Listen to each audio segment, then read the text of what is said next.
aos Hebreus, capítulo 12, versículos de 14 a 17. Acredito que os irmãos já localizaram. Então vamos ler a palavra do Senhor e vamos também proceder aqui à exposição. Assim nos diz o texto da Escritura: segui a paz com todos e a santificação, sem a qual ninguém verá o Senhor, atentando diligentemente, porque ninguém seja faltoso, separando-se da graça de Deus. Nem haja alguma raiz de amargura que brotando vos perturbe, e por meio dela muitos sejam contaminados. Nem haja algum impuro ou profano, como foi Esaú, o qual por um repasto vendeu o seu direito de primogenitura. Pois sabeis também que posteriormente, querendo herdar a bênção, foi rejeitado, pois não achou lugar de arrependimento, embora com lágrimas o tivesse buscado. Amém. Vamos ler juntos o versículo 14, irmãos? Todos nós? A uma só voz. Vamos lá?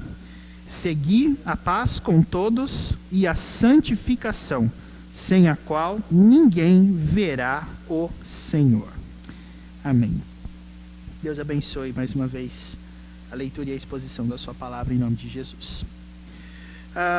Sobre ainda o assunto conversão, meus irmãos, no qual nós vamos permanecer ainda por mais algum tempo, eu acredito que nós estamos, ao falar sobre esse tema, a intenção é que cada um de nós possa não somente fazer uma autoavaliação a respeito da própria vida, no que diz respeito a esse assunto, mas também que sejam dadas a você ferramentas que possam capacitar você a identificar as prováveis demandas por pregação da palavra ao seu redor. Os sinais das pessoas que não são salvas e também das pessoas que são salvas são sinais que, se nós não atentarmos, podem nos parecer um tanto quanto confusos. Mas uma coisa eu digo a você: é impossível que, sendo você um salvo, você tenha dúvidas a respeito do seu estado, assim como também se você for um não salvo, se você não estiver salvo nesse momento, essa é uma questão que não vai incomodar o seu coração.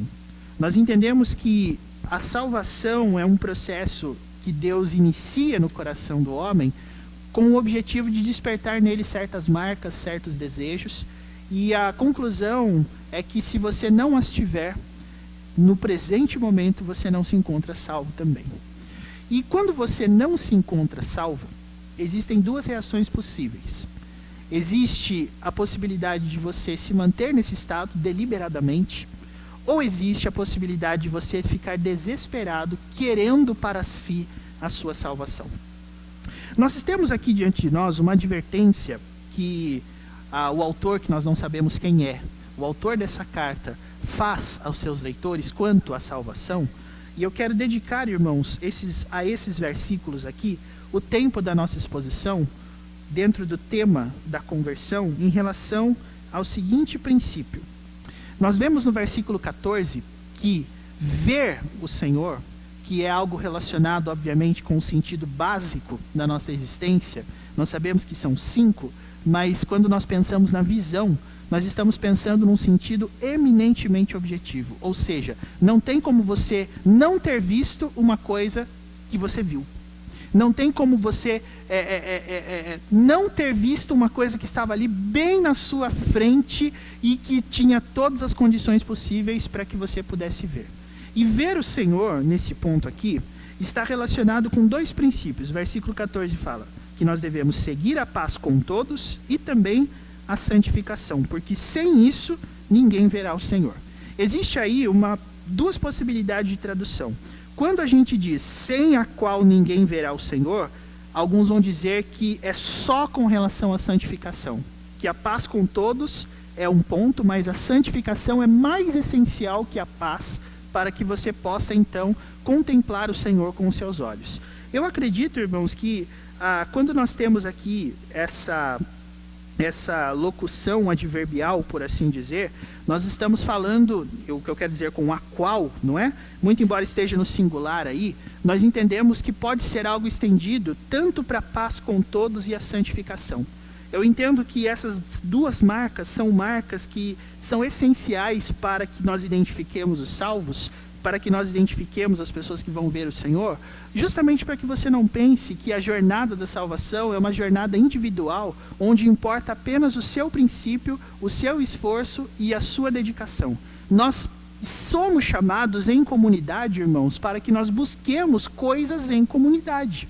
Nós somos chamados a convivermos juntos para que a busca pela salvação seja algo que nós percebamos em todos. E existe ainda um terceiro ponto que eu acho interessante, que é o fato de que se você está buscando santificação, se você se deu conta dessa realidade, você automaticamente vai se associar a pessoas que também estão buscando. E quando você está buscando santificação, as pessoas ao seu redor que não estão, vão começar a notar na sua vida, vão começar a notar na sua postura de vida, algo que pessoalmente as atinge, como se você estivesse fazendo algo para elas. Então, nós entendemos que ver o Senhor aqui é uma condição dada a quem está seguindo a paz com todos e também a sua santificação. E é exatamente nesse sentido, irmãos, que nós vamos caminhar. O que é seguir a paz com todos? O que é buscar a santificação? Para que nós possamos dizer efetivamente o que é ver o Senhor. Nós temos aqui, nos versículos que se seguem, o 15, o 16 e o 17, algumas marcas que vão nos ajudar a entender se nós estamos buscando a santificação, se nós estamos buscando a paz com todos, ou ainda se nós estamos buscando ver o Senhor. Eu quero lembrar com os irmãos que ver o Senhor é uma das características que são descritas nas bem-aventuranças de Mateus capítulo 5. E quem são as pessoas, segundo as bem-aventuranças, que veem o Senhor lá, segundo as bem-aventuranças de Mateus 5? Nós temos lá uma específica que é: bem-aventurados os puros de coração. Por quê? Porque eles verão a Deus. Então a pureza de coração é algo que nós devemos notar como característica das pessoas que têm o objetivo de viver em comunhão. É impossível você querer viver em comunhão com o coração maculado pelos desejos pecaminosos. E por que eu quero dizer isso? A preocupação com a comunhão é também uma preocupação com uma espécie de prestação de contas da sua vida. É bem verdade que algumas pessoas do nosso tempo dizem que somente a Deus elas prestam contas. Mas aí eu lhes pergunto, e isso é uma questão que não é apenas teológica, é uma questão prática também. Como Deus se manifesta no mundo que nós temos aqui diante de nós? Como eu posso saber onde Deus está aqui nesse mundo? E a resposta para isso é: Deus está onde os seus filhos estão. Deus está onde a luz do Senhor está sendo fortemente irradiada por meio da sua igreja. Então, a vida em comunidade é uma vida que leva você constantemente, não somente a preocupar-se com os outros, mas também consigo mesmo, desejando que os outros te ajudem nessa caminhada. Só vai estar interessado em viver em comunidade, a comunidade da santificação, quem é puro de coração. Por que eu digo isso? Porque existem certas comunidades e associações que nos são extremamente nocivas. As pessoas que praticam o mal também andam em comunidade. As pessoas que praticam o mal também estão juntas com outras, mas o objetivo delas não é a purificação das suas vidas. É a continuidade desse estado que Deus deseja tirar do nosso coração. Então existem essas duas possibilidades para que você viva em comunidade. Ou você está associado a pessoas que estão buscando santificação, ou você está associado a pessoas que não estão e por causa disso estão vivendo na sujeira do seu coração. Quais são então, meus irmãos, as marcas de um coração puro? As marcas das pessoas que veem o Senhor, que estão buscando a paz e a santificação. Eu quero aqui colocar para vocês duas marcas e depois falar a respeito da história do Antigo Testamento, que é citada aqui pelo autor aos Hebreus como prova de quem não estava vivendo nessa marca. E aqui eu quero que você possa pensar comigo uma coisa. O autor dessa carta utilizou o seguinte expediente: ele usou um exemplo bíblico para nos mostrar o mau exemplo e não o bom exemplo. O que o autor está querendo dizer aqui para nós é que ele vai dar os princípios e depois disso ele vai mostrar com as histórias do Antigo Testamento, com essa específica que ele citou aqui, como não se deve fazer. E por que ele usou um exemplo negativo ao invés de usar um exemplo positivo? Por que a instrução do autor aos Hebreus é uma instrução quanto ao que não se deve fazer e sim em relação ao que se deve fazer? Eu quero que você pense nisso. E até o momento em que nós chegarmos lá, você segura aí essa pergunta na sua mente. Pois bem, a primeira marca, irmãos, está aí no versículo de número 15. A segunda marca também. Nós dividiremos esse versículo em duas partes e depois nós falaremos aqui sobre a ilustração do autor aos Hebreus, nos versículos 16 e 17.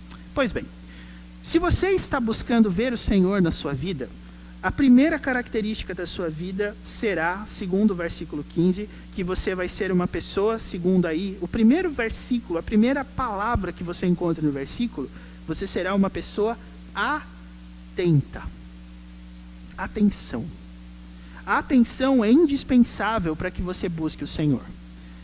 O foco bem definido é sempre um grande aliado na busca da santificação. E a atenção aqui, meus irmãos, é em relação a dois pontos principais. Veja que essa atenção, segundo o autor aos Hebreus, é dedicada no seguinte sentido.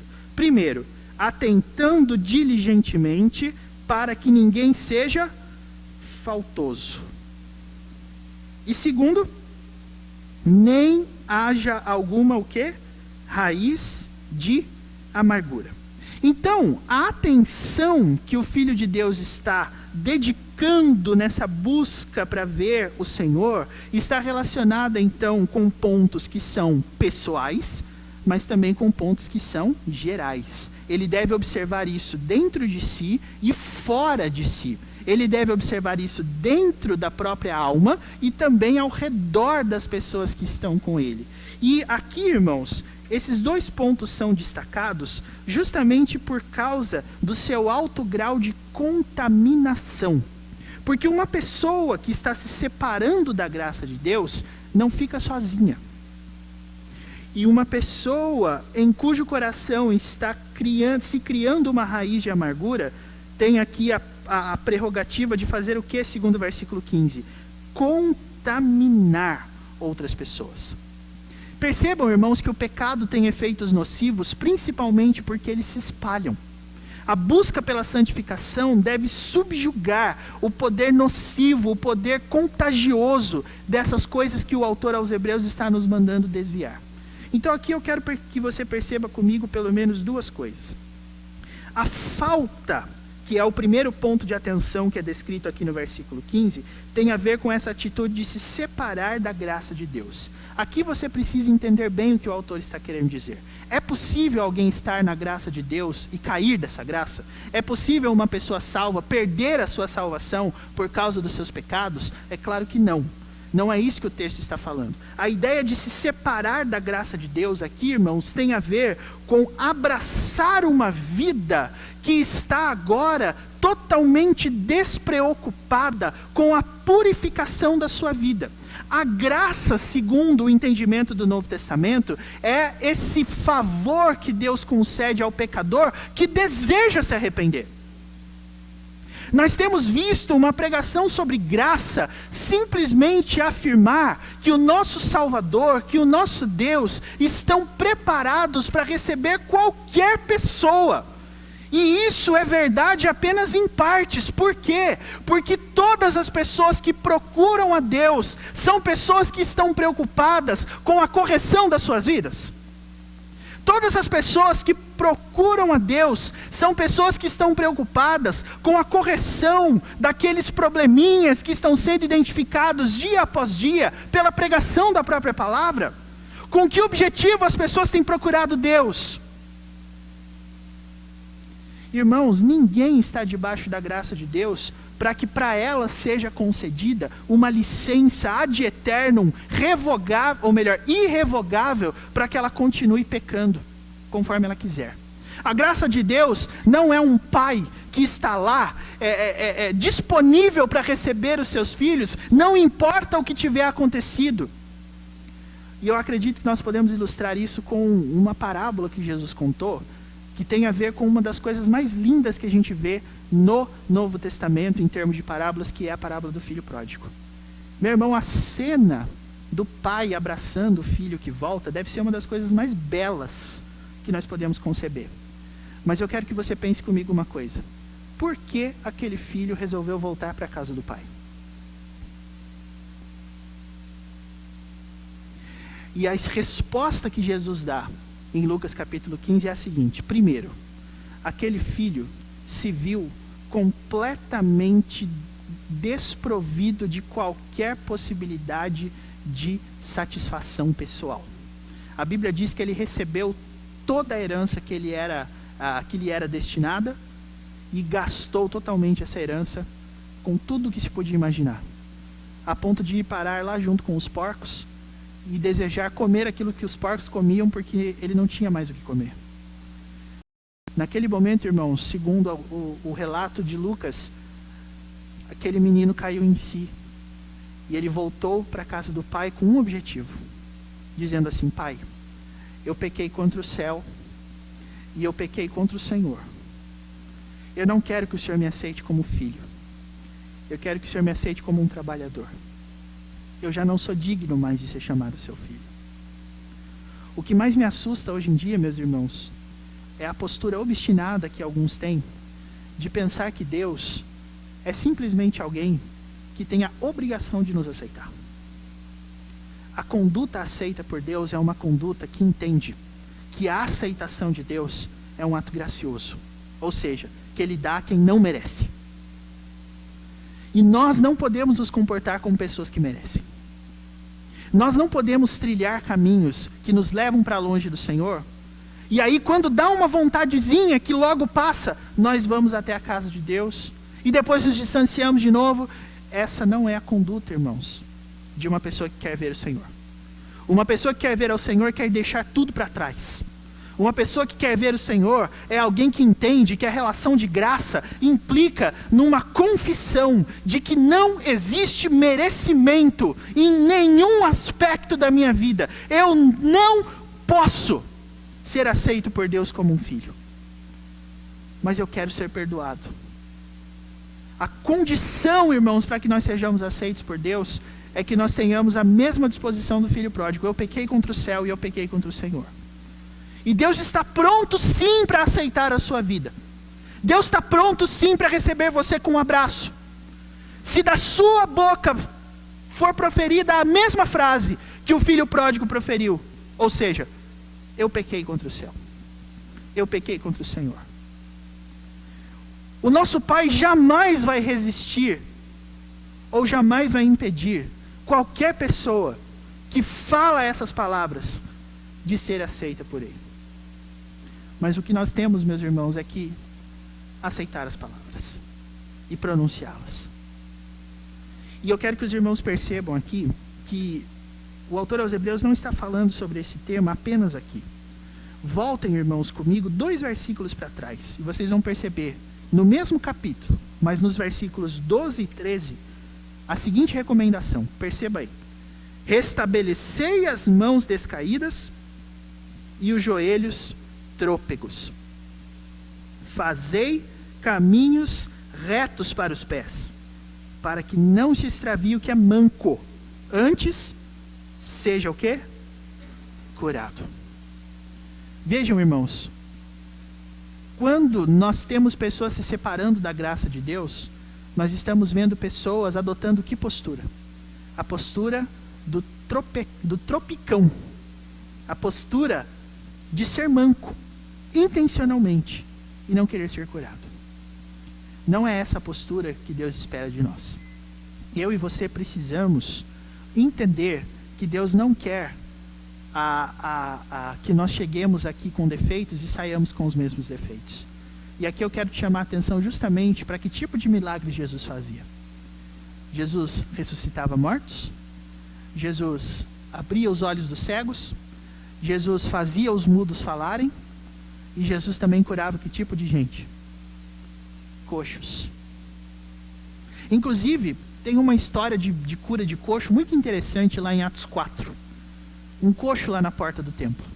Todo mundo, eu acho, se lembra dessa história. Mas caso você não se lembre, a porta do templo tinha lá um coxo, uma pessoa manca, que estava todo dia lá, a receber esmolas. E quando Pedro e João estavam indo lá, para a hora nona de oração, às 3 horas da tarde, não é? Aquele coxo olhou para eles e falou assim: olha, vocês não podem dar uma ajudinha aqui? Sabe o que Pedro e João falaram para ele? Eu não tenho prata, eu não tenho ouro, mas o que eu tenho eu vou dar para você. Em nome de Jesus, levante e ande. Irmãos, eu acredito que esse milagre nos ensina uma lição muito preciosa. E aqui eu quero usar da minha liberdade com você para poder te provocar. Se prepare aí, aperte o cinto. É muito cômodo ser coxo, não? É muito cômodo ter deficiência, não? É muito cômodo ser alguém eternamente dependente da ajuda dos outros, não? E aqui eu não estou falando de deficiência física, não, tá? O que eu estou querendo dizer, meus irmãos, é que houve um momento da vida daquele homem em que ele se tornou um coxo. Mas a vida para ele se tornou lucrativa, por quê? Porque ele se posicionava estrategicamente num lugar de grande circulação de pessoas para viver de esmola. Sabe o que Jesus fez com ele? Deu a ele uma oportunidade de viver de uma maneira em que ele não mais tivesse o seu estado de dependência perpetuado. Agora ele poderia andar, agora ele poderia correr, agora ele poderia pular, agora ele poderia trabalhar. Da mesma forma, meus queridos irmãos, eu acredito que o pecado nos torna coxos. E eu vou dar para você um exemplo do como o pecado... É difícil pronunciar esse verbo corretamente, né? Mas de como o pecado torna você aleijado. Quando é demandado de você um comprometimento sério com as coisas de Deus, existem algumas pessoas que aceitam esse comprometimento de pronto.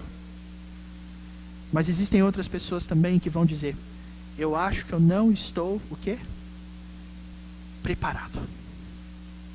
A minha pergunta a você nessa noite é a seguinte: o que é que impede você de estar preparado? Porque nessa noite, o Salvador do mundo está com as suas mãos estendidas, prontinho para falar para você uma coisa: levante e ande. Firme os seus passos. Fixe os seus joelhos. Arrume os seus pés. E pare de ser manco. Mas para algumas pessoas, meus irmãos, é cômodo estar manco. As pessoas estão se encerrando num estado no qual a busca por perdão não é o direcionamento principal da vida. Mas elas preferem eternamente ser aquelas que não podem se comprometer porque elas não têm a vida compatível para tanto. E eu gosto muito de lembrar da história de Moisés nesse sentido. Quando Moisés foi chamado por Deus lá em Êxodo capítulo 3, ele disse assim: ai Senhor, mas eu não estou preparado para liderar esse povo. Eu ir lá e conversar com o faraó, pedir para Deus, para que ele pudesse libertar o povo, eu acho que eu não sou a pessoa certa. Irmãos, leiam a história do capítulo 3. E vocês vão perceber que no momento em que Deus fala, chamando Moisés no meio da sarça ardente, e ele dá essa resposta, o que tinha acontecido logo antes? Ele tinha matado um egípcio. Isso significa que Moisés estava olhando para o passado dele, dizendo assim: mas Senhor, olha o tipo de pessoa que eu sou. E eu vou continuar fazendo essas coisas. Eu não tenho condição de ser escolhido pelo Senhor. Eu acho que no dia que eu não tiver mais vontade de matar ninguém, aí o Senhor pode me escolher. Mas a escolha divina, meus irmãos, é exatamente assim. É um convite para que você possa abandonar a vida de manco. Para você abandonar a vida de coxo. É uma vida para você fortalecer os joelhos, parar de tropeçar.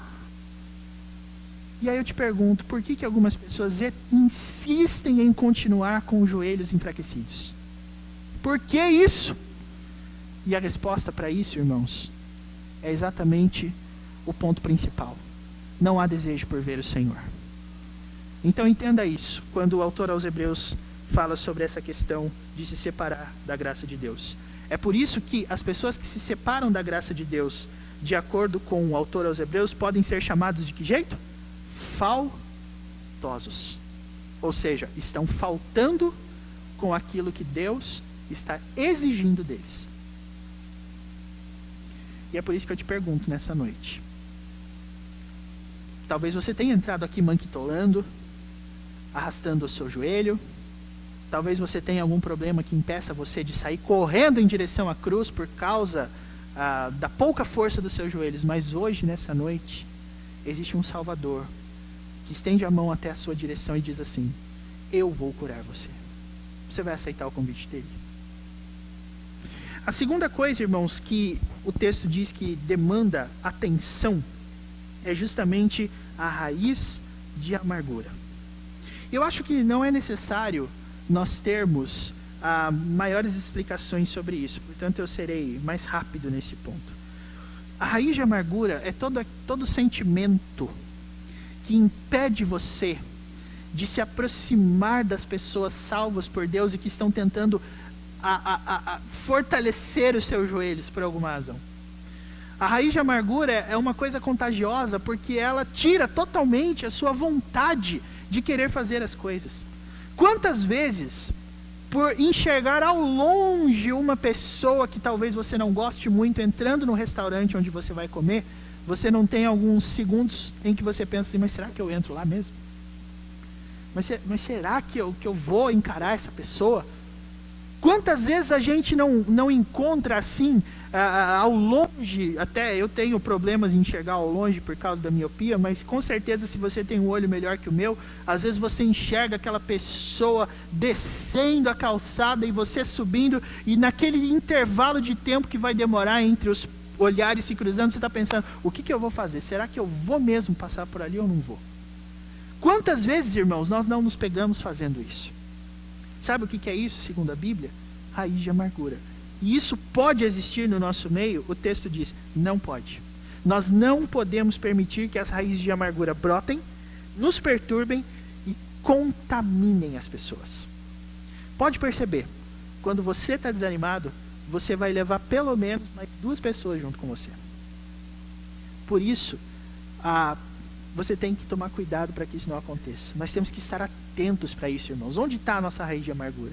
Aqui eu não vou dizer que está ali ou está ali, porque Deus está, creio, mostrando para você onde estão as suas, assim como Ele está mostrando onde estão as minhas. Não pode. Nós temos que estar atentos em relação a isso, porque do contrário a gente não quer ver o Senhor. A gente não quer resolver o problema. E esse é o primeiro ponto. Nós temos que estar atentos. Atentos para aqueles que estão se separando da graça de Deus e aqueles que estão permitindo que as raízes de amargura brotem no seu coração. E aqui vem a segunda parte, irmãos. Aqueles que veem o Senhor são pessoas atentas, e aqueles que veem o Senhor também são pessoas de que natureza? O versículo 16 está dando para nós o exemplo contrário, como eu já falei. Não está dando bom exemplo, está dando mau exemplo. E ele chama isso de impureza e profano. Nem haja algum impuro ou profano. E aí ele dá o exemplo, Esaú. Eu vou tentar explicar para você o que está por trás dessa história. Por que Esaú foi profano? Vamos lembrar, quem era Esaú? Era o irmão gêmeo de Jacó, filhos estes de Isaque, o filho da promessa. Esaú, o mais velho, Jacó, o mais moço. O texto diz que Esaú foi impuro porque por um repasto ele vendeu o seu direito de primogenitura. A história, irmãos, é assim. A bênção estendida ao primogênito, por ser do primogênito, era intransferível. Aí o que Esaú fez? Ele foi caçar. E aí a mãe deles, que gostava mais de Jacó, disse o seguinte: eu acho que você deveria herdar essa bênção e não o seu irmão. Então faz ali um cozido com aquela carne de cordeiro que o seu pai gosta bastante, o seu irmão também. Deixa essa comidinha pronta, e quando o seu irmão chegar, você vai fazer uma proposta para ele. Esaú chegou cansado da sua caçada, e ele viu a comida que Jacó tinha preparado, saborosa, boa. E ele disse, você não me dá dessa comida aí não? E Jacó disse, sim, contanto que você passe para mim o seu direito de bênção. E aí eu pergunto para você, quem troca a bênção da primogenitura por um prato de comida? Por isso, meus irmãos, o texto está chamando Esaú de impuro e de profano. Ok? E o sentido da palavra impuro aqui, conforme o original grego, pode ser muito melhor traduzido como adúltero. E eu acho que os irmãos vão se lembrar que na semana passada nós falamos sobre adultério espiritual aqui. Quando você tem dois amores, a Deus e a outra qualquer coisa que rivaliza com esse amor, você automaticamente está dedicando coisas que deveriam ser para Deus para outra pessoa, para outro fim. E foi isso, meus irmãos, que Esaú fez. Esaú preferiu um momento de necessidade, e a tentação a ele foi exatamente isso. Ele trocou aquilo que era direito dele por um desejo pessoal. E aí eu pergunto a você, de novo, quem é que faz isso? E aí eu vou dizer para você que é exatamente esse tipo de proposta que o pecado faz para mim e para você. O pecado faz com que a gente troque o que a gente quer momentaneamente por aquilo que é nosso eternamente. Esaú abriu mão de um direito seu para satisfazer um desejo momentâneo que ele estava tendo naquele exato momento e que depois passaria. Isso significa então o quê? Que a bênção não era importante para Esaú. E aí você pode pensar, mas Jacó não foi o enganador, não era ele que estava errado? A minha pergunta é a seguinte, a você. Quem é que se deixa enganar por esse tipo de proposta? Vamos aqui usar o exemplo, irmãos, vamos lá. Você tem a opção de pagar o preço caro pelo produto original ou o preço barato pelo produto pirata. Qual é a nossa opção? Você tem a opção de trocar um serviço bom, caro, por um serviço meia boca, barato. Quem é que faz isso? Quem apela para esse tipo de artifício? É justamente que tipo de pessoas, meus irmãos? As pessoas sem valor. As pessoas sem compromisso. E esse foi Esaú. O fato de ele ter feito isso, na interpretação do autor aos Hebreus, mostra o seguinte. Existe erro no engano, mas também existe erro no cair no engano. Nenhum engano é tão bem feito que a gente cai nele achando que está fazendo a coisa certa. Nunca.